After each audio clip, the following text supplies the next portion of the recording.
اتقوا ربكم الذي خلقكم من نفس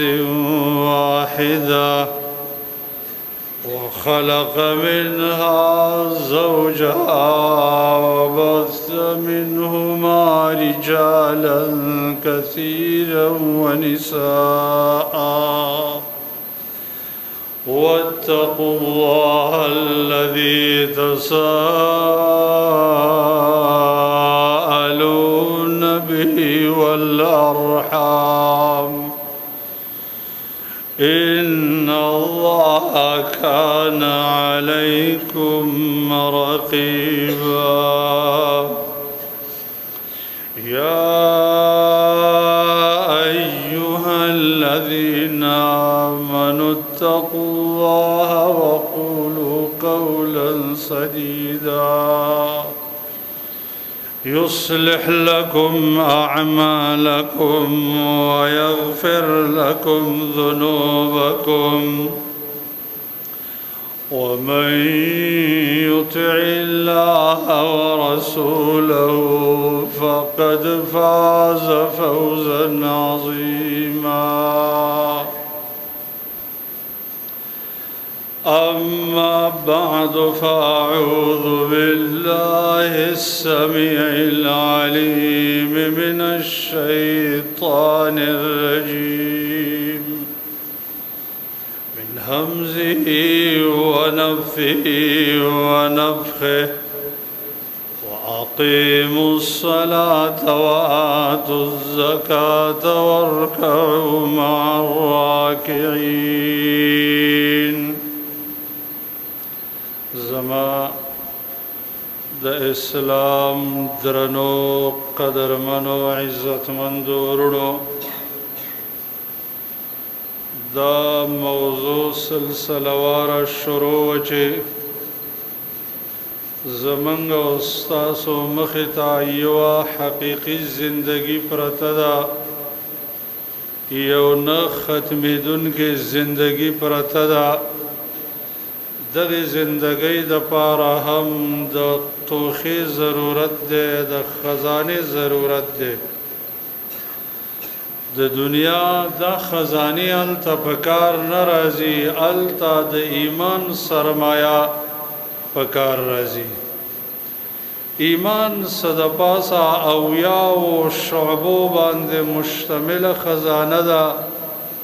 په دې بنیاد دا موضوع سلسله واره شروع شوې ده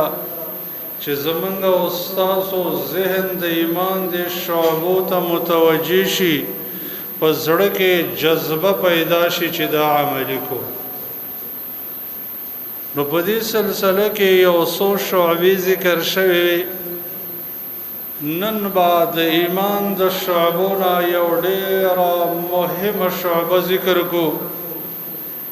چې هغه د الله په کتاب کې ورته ډیره توجه ورګرځول شوې ده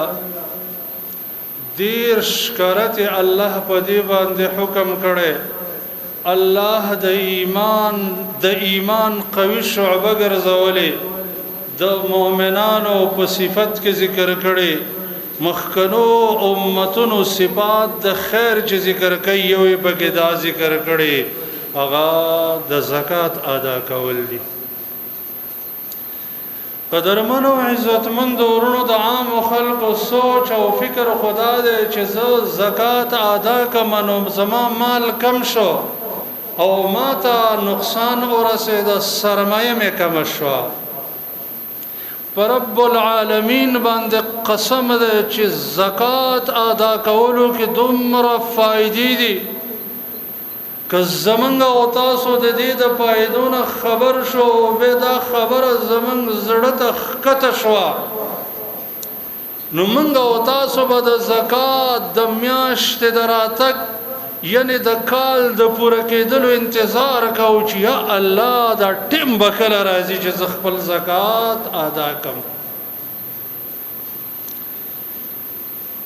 او چې د زکات د ادا کولو وخت راځي او زکات منګه ادا کو ډیر په مینا به د عبادت ادا کو ډیر په مینا ځکه زمونږ تصور غلط جوړ شوی دی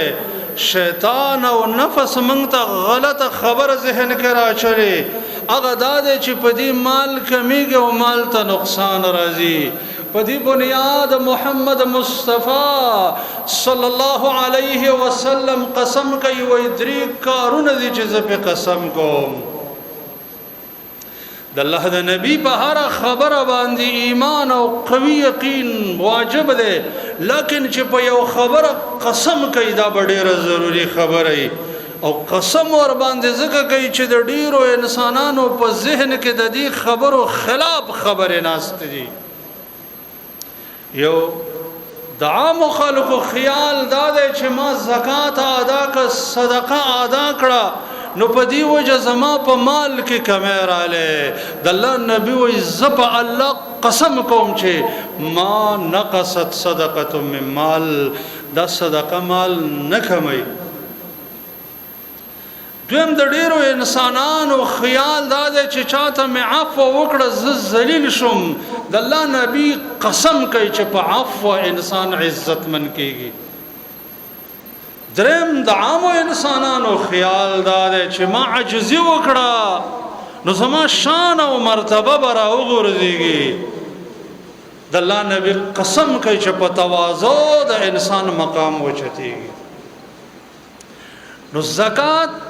په باره کې د الله نبی فرمایي چې زکات په وجه باندې مال نه کمیږي بلکې حقیقت دا دی چې د دې زکات او صدقې په وجه باندې مال زیاتیږي د مال نه آفتونه او مصیبتونه ختميږي د مال نه د شرونه ختميږي زکات ادا کول د مال د حفاظت د پاره یو مضبوطه قلاته ول دي چې په دې بس مال محفوظ شي زکات د زکات معنا د صفائی لکه یو انسان چې یو زمیدار چې فصل وکړي او به راشي د دې فصل نه د ګنده بوټي وباسي دا غیاګانې ته نه لري کی نو پدی و او به د ازمکه هغه ته پسته کی د دې په وجه دا فصل ډیره ترقی کوي زکات هم دغه مطلب پکې پروت دی چې دا د دې مال خیره دی دا خیره تا چې دی او استو مال صفا شنو ډیره نمو کوي دیو جن د الله نبی د زکات په باره کې فرمایي چې زکات چې د اوصاح اموال الناس دا د خلکو د مالونو خیره دی چې د خپل مال نه وباسي او خپل مال د دې په وجه صفا کوي زکات زما خوګو ورونو تاسو منګ او تاسو معاشره کې د زکات ته څومره انسانان په کم نظر باندې ګوري او د زکات نه د ځان بچ کولو د پاره قسم قسم حیله استعمالي حال دا چې دا ځان سره نقصان کوي خپل مال سره زیاته کوي ځان سره زیاته کوي او د خپل مال سره زیاته کوي زکات دا خیره چې په مال کې پاتې شو دا په دې مال کې داسې یو آفت پیدا کی یو بیماری پیدا کی چې ټول مال بده دې په وجه باندې خراب شي ټول مال بده هلاک شي کدا صفای دی او نکړه او دا بیماری او دا غند ته او نه وستو چې تاسو زړه هم د دې په وجه صفای کیږي او سم مالم صفای کیږي دا خیره چې دې ته او وستو باقی مال د آفتونو د شرونو نه محفوظ شو او استاد زړه کې هم صفای رااله دغه وجه د چې زکات رب کائنات په خپل معظم کلام کې ډیر زیات اهتمام ورکړی دی قران عظیم شان کې ډیر شکرته په دې حکم کړی دی ډیر شکرته چې از زما بندگانو زکات ادا کوي رب کائنات حکیم ذات دی په بندگانو د مور او پلار نډیر مهربان دی هغه چې کوم حکم کړی دی هغه حکم کړي فائدہ ده او ویش کرتی الله قرآن کې دا د مانځ سره یو ځای ذکر کړی دی د مونږ سره یو ځای ذکر کړی دی دیو جن امام قرطبی رحمه الله تفسیر کې ذکر کوي چې درې کارونه دي الله قرآن کې یو ځای ذکر کړی دی یو سړی را پاسي کوي دا یو منم او بل نه منم دا کم چې کوي په دې کې مو ته ثواب نه ملاويږي اول الله وی واطیعوا الله واطیعوا الرسول، د الله حکم مومنه او د رسول مومنه. یو انسان را پاسیږي وای زه د الله حکم منم خو د رسول حکم نه منم، د چې د الله حکم مني هغه ته مقبول نه دی، ځکه د الله حکم د ټوکړې کو یو حصې په خپل خوخه ومنه او بل رد. دویم الله د خپل بندګۍ حکم نه رسو د مور او پلار د قدر او د احترام حکم کوي. فرمایي وقضى ربك الا تعبدوا الا اياه وبالوالدين احسانا. الله فیصله کړی دا چې تاسو به عبادت نه کوئ مگر صرف د الله او د مور او پلار سره به نیکی کوئ. یو سړی وایي د الله بندګي کوم خو د مور او پلار پروا نه لرم، دی انسان چې د الله بندگی کوي هغه ته نه قبلېږي، بلکې د جنت ښکلې دروازې برباد کړه چې هغه د مور او پلار قدر او احترام دی. د رب رضامندیا د مور او پلار پر رضامندیا کې دا چې مور او پلار راضي نه کې دی انسان نه رب نه راضي کېږي، چې رب راضي نشي جنت ته نشي داخلېدلی. دویم الله قرآن کې فرمایي واقیموا الصلاة وآتوا الزکاة، منظم قائم کې خو زکات هم ورکوي. یو سړی وایي زه مونځ کوم مال را سره شته خو په دې مال نه زه زکات نه ورکوم، دا حکم منلو ته تیار نه یم، د ده مونځ هم نه قبلېږي. دې وجې نه د صحابه کرامو په دور کې داسې خلک پیدا شو چې ویله مونځ کوم لیکن زکات ادا کولو ته تیار نه یم. ابوبکر صدیق رضی الله عنه د دغه قوم په خلاف د جهاد اعلان وکړ. عمر بن الخطاب رضی الله تعالی عنه وتفرمای وكيف تقاتل قوما يشهدون ان لا اله الا الله، د لا اله الا الله وینکو په خلاف د څنګه جهاد اعلان کړی دی. حال دا دی چې ما د الله د نبی نه اوریدلی دي چې امرت ان اقاتل الناس حتى يشهدوا ان لا اله الا الله ويقيموا الصلاة فإذا قالوها فقد عصموا مني دماءهم وأموالهم إلا بحقها وحسابهم على الله. ما ته حکم کړی شوی دی د الله نبی وایي چې زه به تر هغه وخته پورې جهاد جاري ساتم چې خلک لا اله الا الله وایي او د محمد رسول الله ګواهي ورکړي او منځ قائم کی چې لا اله الا الله یویل دی خلکو زمانه خپل ویلی او خپل مال محفوظ کو د حساب په الله دی مگر په حق باندې. ابو بکر صدیق رضی الله عنه تو فرمایل ان الزکاة حق المال والله لاقاتلن من فرق بین الصلاة والزکاة. زکات د مال حق دی. قرآن د الله نبی چې الا بحق هغه حق د زکات دا د مال حق دی. زما دې په الله قسم وي چې څوک د منځ او د زکات تر مابین جدایي راولي دی انسانانو سره به زه جهاد کوم او به وایي والله لو منعوني عناقا كانوا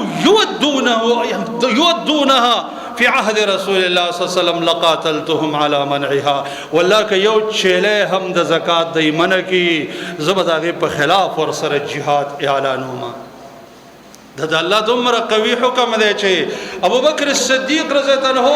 هغه خلکو سره چې دی حکم منلو ته تیار نه و د جهاد اعلان وکړو او به صحابه کرام په دې متفق شو. په دې خبره د صحابه کرامو په دور کې اجماع وشوه چې د زکات نه ادا کوونکی انسان سره به تر هغه جهاد کېږي چې د زکات ادا کړي. زما خوږو ورونو د هر یو انسان مینه دا ده چې زه دې په دنیا او آخرت کې کامیاب شم، حقیقي کامیابی باندې دې کامیاب شم، او داسې دې کامیاب شم چې د کائناتو مالک ماته کامیاب وي. دا به هله وشي چې په ټیم د خپل مال زکات ادا کې ته به د الله په وړاندې باندې کامیاب یې. دا خبره قرآن کې الله بار بار کړی دا. قرآن کې الله فرمایي چې الف لام میم ذلک الکتاب لا ریب فیه هدى للمتقین الذین یؤمنون بالغیب ویقیمون الصلاة. بدا صفاتو کې الله مون ذکر کړی دی، به زکات ذکر کړی دی، او په آخر کې وایي اولئک علی هدى من ربهم واولئک هم المفلحون. دسه خلق دی دا اللہ دا طرف نا پا ہدایت باندی دی، او دوی پا حقیقی کامیابی کامیاب دی، او یقینا اگا انسان پا حقیقی کامیابی کامیاب دی چھے اللہ تبارک و تعالی دا غد کامیابی اعلان کی. او دیر پا تاکید سر کی فرمائی قد افلح المؤمنون الذین هم فی صلاتهم خاشعون. بے سوئی بے وی آغا کسان چھ زکاة ادا کی والذین هم للزکاة فاعلون. زکات ادا کون کی دی نو کامیابی دا پارا اللہ یو شرط لگاولے دے دا ایمان نرستو شرط دا دے چی تب منز صحیح انداز کے ادا کے دویم دمال زکات با ادا کے کدی ادا کو کامیابی کا ادا دے نکد کامیابی نمحرومی. انسان تا دا دنیا سکون اطمینان، دا دنیا خلا، دا دنیا کامیابی، دا دنیا ترقی آلہ رسیگی چھے انسان دا اللہ پر رحمت کی داخل ش. دا رب العالمین رحمت دا دنیا دا طول خزانون بہتر دے. اللہ فرمائی ورحمت ربک خیر مما یجمعون. دا اللہ رحمت دا حق سنا غور دے چھے داخلے کے جمع کئی کہ یو انسان دا طول دنیا خزانے را جمع کرے، او بل انسان دا اللہ رحمت پر اخ رحمت را جمع کو. دی انسان لوی سرمایہ را جمع کرا دا اللہ دا رحمت دا حاصل اولو دا پارا یو سو اسباب دی یو سبب پکی زکاة دے. اللہ قرآن کے فرمائی ورحمتی وسعت کل شئی. زما رحمت آر چاہتا پراخ دے خوفا ساکتبوها للذین. اللہ یو چند صفاتی ذکر کری دی چاہے خلقو لزما رحمت دے چی ایمان راوڑی مونس پابندی سر ادا کئی او زکاة ورکئی دغی خلقو دا بزخبل رحمت کے داخلو ما او چیو انسان دا اللہ پر رحمت کے داخل شو دڑیر کمال تا ورسے دا. زما قدر من و عزت من دورونو دا زکاة پا وجہ ستا مال کی ترقی رازی مال دی زیتی گے او دا زیادت یواز آخرت نا بلکہ دنیا کے ہم مال ترقی کئی. قرآن کریم کے اللہ فرمائی وَمَا آتَيْتُم مِّن زَكَاةٍ تُرِيدُونَ بِهَا وَجْهَ اللَّهِ فَأُولَئِكَ عِندَ هُمُ الْمُضْعَفُونَ. آیت کے اللہ رب العالمین دسے فرمائی چھے کم خلق چھے دا اللہ رب العالمین بنمان زکاة ورکئی بل مقصد و بل ارادہ نشا بلکہ صرف دا اللہ دا مخد پارے ورکئی دی خلقو تا اللہ چندون ورکئی ہم پا دنیا کے ہم او ہم پا آخرت کے. دنیا کے اللہ دا غوی مالونو کی ترقی راولی دیو جن زما خوگو عزت مند ورونو تاسو با بار بار مارکیٹونو کی لیدلی ویچی آغا مسلمانان چی دا زکاة پا ادا کورو کی سستی کئی زکاة سی طریقی سر نا ادا کئی سوقت پوری اللہ گوی تا محلت ور کئی ورستو دا غی پا مال دسی یو افت راشی چی واضی زکاة نا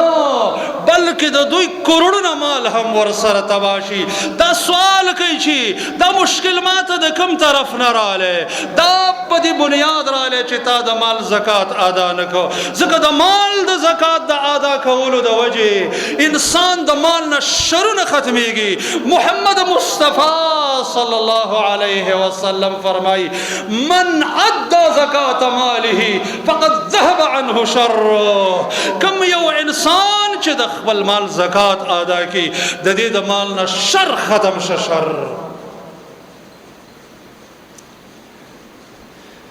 منګ او تاسو ډېر کرته د خپل مال د حفاظت د پاره څوکیداران مقرر او چې دی مال باندې سو غلط غلاونه کی صافت مصیبت ور باندې رانش. د زکات په وجه باندې د زکات یو مضبوطه قلا ده چې ته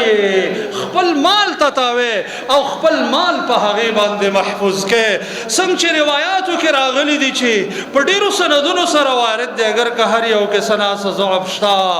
حسنوا اموالکم بالزکات. خپل مالونه د زکات په وجه محفوظ کړئ د شرونو بلاګانو مصیبتونو آفتونو نه. زکات او صدقات ورکون کې انسان د خپل مال غیبی نصرت کوي. دی باب کې صحیح روایت دی چې په مخکې زمانه کې یو انسان په یو دشت کې روانو. دی دشت کې دی ورېځې ته غیبی आवाज وشو چې ورېځې ته حکم وشو چې ورېځې لاړ شه پلانی علاقه کې د پلانی باغ باغچه ده هغه باندې باران ورو هغه وبکه چې هغه تګي ده. ورېز یو طرف ته روانه شو. دې سړی ته دا اندازه ډیره ناشنا معلومه شو. د دې ورېز په روان شو ګوري چې د ورېز باران ورو دا باران په یو خړ کې راووته. ګوري یو سړی دی او بلچور سره ده او دا د خړ وبې خپل باغچې ته واړولې او خپل باغچې په وبکړه. د سړی ته پوښتنه وکړه چې ورور ستاسو نوم دی؟ هغه ته ویل چې ولی زما د نوم پوښتنه دی ولی وکړه؟ هغه ته ویل چې د واقعه او ته بیان کړه چې دی ورېځ نه چې کوم باران راوورېده دی ورېځې ته حکم وشو چې تلاړ شو د پلانی باغچه وبکه. دا تا چې کوم نوم یاد کو چې زما نوم دا دی دغه ورېځې ورته ورښودله. ورېځې ته دغه حکم وشو چې د پلانی باغچه وبکه. نو ته څه کار کوې چې الله ستا سره دومره مینه ده چې دی ورېځې ته حکم وکړه چې د پلانی باغچه وږده تږې ده ټوله دنیا باندې سوکړه ده ټوله دنیا باغچې چې دی هغه تږې دي او الله صرف ستا د باغچې د اوبخور غیبي انتظام وکړه. ته څه کوې؟ هغه ورته ویل چې دا خبره خو ما نه کوله خو ستا د دې فایدې دپاره چې ته زما نه ځان پوه کړې او په دې به عمل کې. نو هغه دا دی چې د دې حاصلات کله ما ته راشي نو زه هغه 3 برخې کما. یو برخه د خپلو بچو د خپل اهل و عیال خرچه جوړه کم. یو برخه باندې بیته تخم عالم په دې باغچه کې بیته وکړم. او درېمه برخه د الله په نوم باندې ورکوم د الله د حکم مطابق خرچ کوم زکات او صدقه د هغې نه خرچ کوم.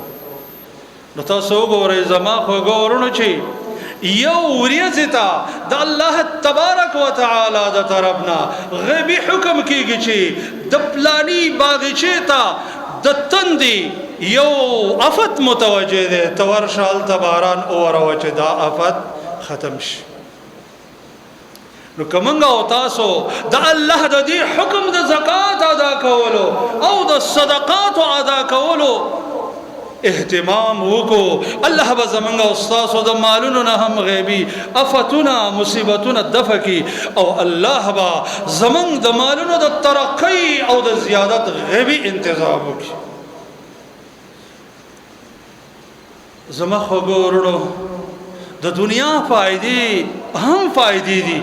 لیکن د زکات په وجه باندې انسان جنت ګټي. جنت د هغه فائدہ ده چې مؤمن د دې د پاره د سر او مال قرباني ورکوي ځان کړی چې جنت ته داخل شم جنت ته د داخلي دل د پاره یو بهترین سبب هغه زکات ادا کول دي ځکه نبی صلی الله علیه وسلم نا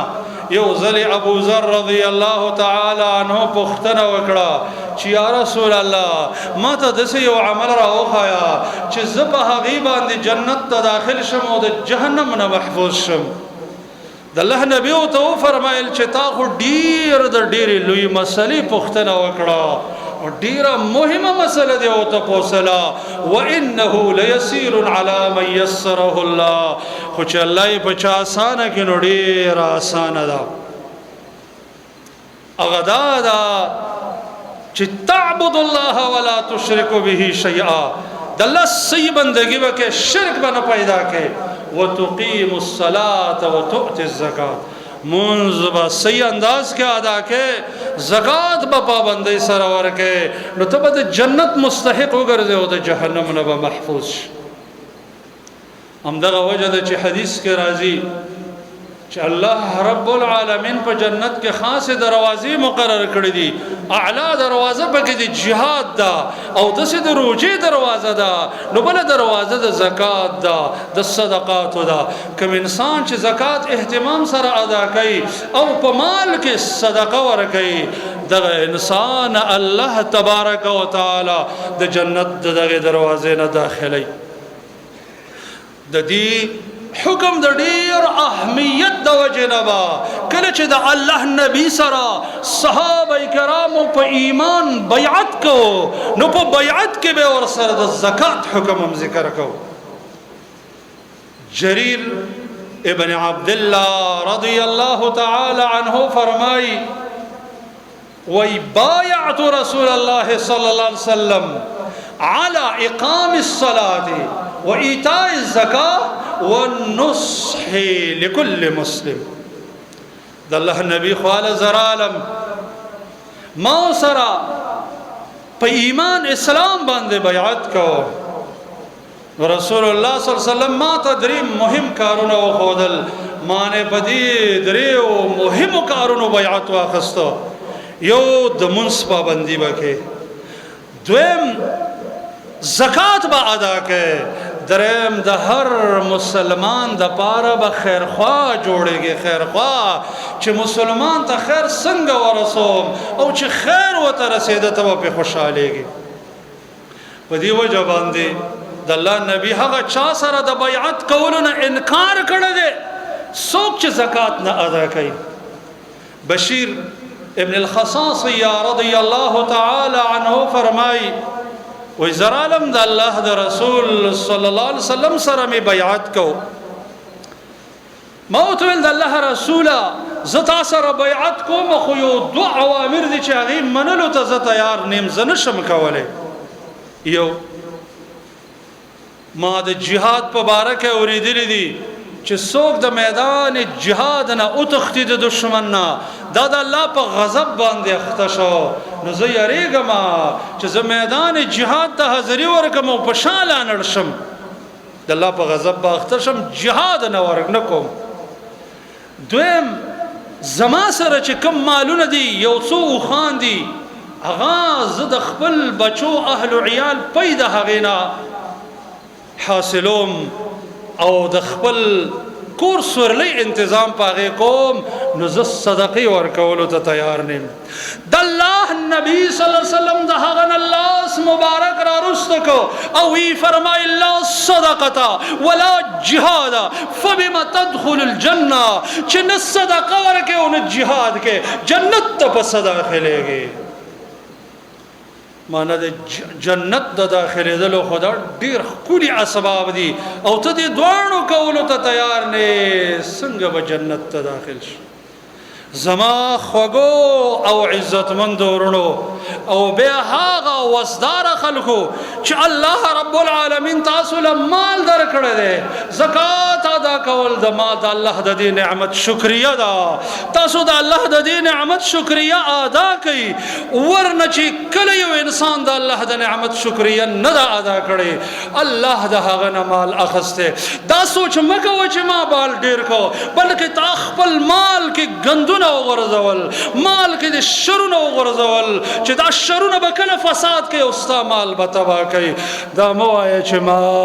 ځان له خزانه ډېره جمع کړه بلکې ځان له دې خاماران را جمع کړو دا خاماران به تا په قبر کې مخوري او تا به په حشر کې مخوري چې دا خبره به انشاءالله العزیز آینده خطبه کې بیان کو چې کوم انسان زکات ادا نکي